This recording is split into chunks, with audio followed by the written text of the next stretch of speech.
Very good morning my dear friends.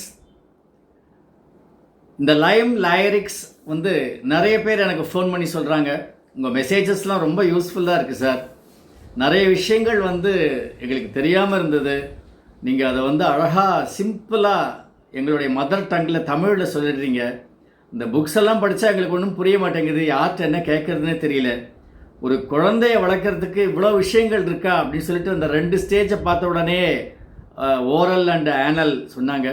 இன்றைக்கி 3வது stage குழந்தைங்க வந்து 3 years to 6 years இந்த ஸ்டேஜில் இருக்கும். இதுக்கு பேர் ஃபேலிக் ஸ்டேஜ்னு பேர். இது என்னென்னா குறி இன்ப பருவம் அப்படின்னு சொல்லுவாங்க தமிழில். ஒரு ஆண் குழந்தை தான் ஆண் என்பதை உணர்கிறது, பெண் குழந்தையிலிருந்து வித்தியாசப்படுத்தி பார்க்கறது, பெண் குழந்தைகள் தான் ஒரு பெண் குழந்தைகள் அப்படின்னு நினைக்கிறது, தன்னுடைய அந்த பிறவி உறுப்பு எப்படி இருக்குது அப்படிங்கிறதெல்லாம் அதுங்க வந்து தொட்டு தொட்டு பார்க்கும். இந்த ஆண் குழந்தைகள் வந்து கை எங்கேயும் கொண்டு போகும், நம்ம வந்து அதை ரொம்ப கம்பல் பண்ணி அதை அப்படிலாம் பண்ணக்கூடாது, தொடக்கூடாது. இது ஃபேலிக் ஸ்டேஜ் அப்படி தான் இருக்கும். இதில் என்ன வேடிக்கை அப்படின்னா, தாயும் தந்தையும் கொஞ்சம் நெருங்கி இருந்தாங்க அப்படின்னாக்கா அந்த குழந்தை நடுவில் வந்து நிற்கும்.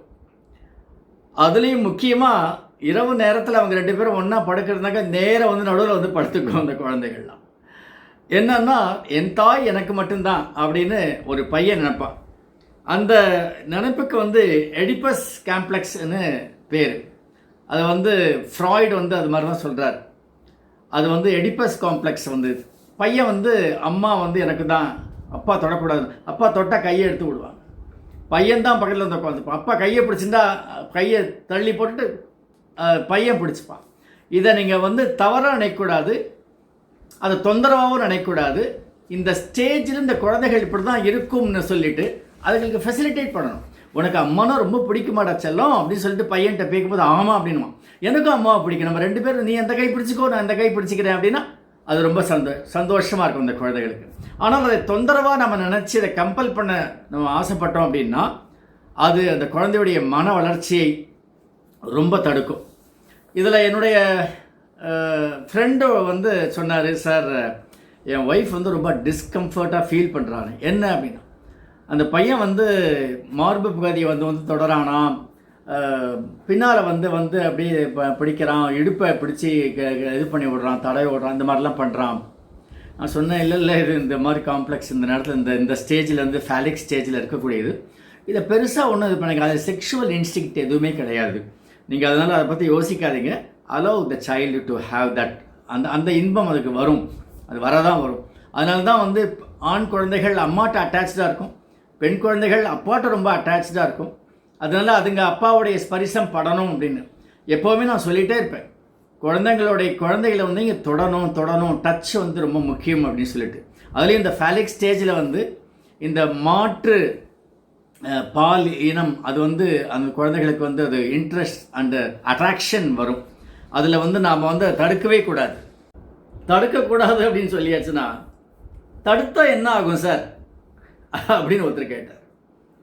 தடுத்தா என்ன ஆகும் அப்படின்னா, குழந்தைகள் வந்து அடம் பிடிக்க ஆரம்பிக்கும், அழும். தன்னுடைய கோபம், தன்னுடைய எரிச்சல், இந்த குழந்தைகளுக்குள்ள ஒரே இது வந்து அடம் பிடிக்கிறது தான். அதை வந்து நம்ம பின்னால் பார்க்க போகிறோம். இட் அப்படிங்கிறது ஒன்று வந்து குழந்தைகளுக்கு வந்து அந்த ஈகோ ஸ்டேஜ் வளராமல் இருக்கிறதுனால அது.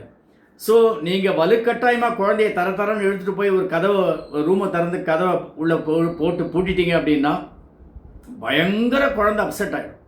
இது மாதிரி நிறைய பேர் எங்கிட்ட வந்து ரிப்போர்ட் பண்ணியிருக்காங்க. எப்போ பார்த்தாலும் எங்களுக்கு கொடுக்க ஒரு வார்த்தை பேச விட மாட்டேங்கிறான், செய்ய விட மாட்டேங்கிறான், தூங்கினாலும் எழுந்து உட்காந்துக்கிறான், இப்படிலாம் அவங்க சொல்லுவாங்க. So it is very very difficult for them to handle Dhar children on this score. அதனால் நீங்கள் வந்து இதில் இந்த ஃப்ராய்டு சொல்லிகிட்டே இருப்பார்.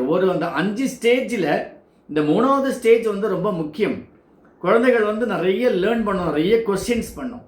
இந்த தன்னுடைய அந்த என்ன, நான் ஒரு ஆம்பளை குழந்தை, நான் ஒரு பொம்பளை குழந்தை அப்படிங்கிறத அதுங்க ஐடென்டிஃபை பண்ணுற ஸ்டேஜ் இது.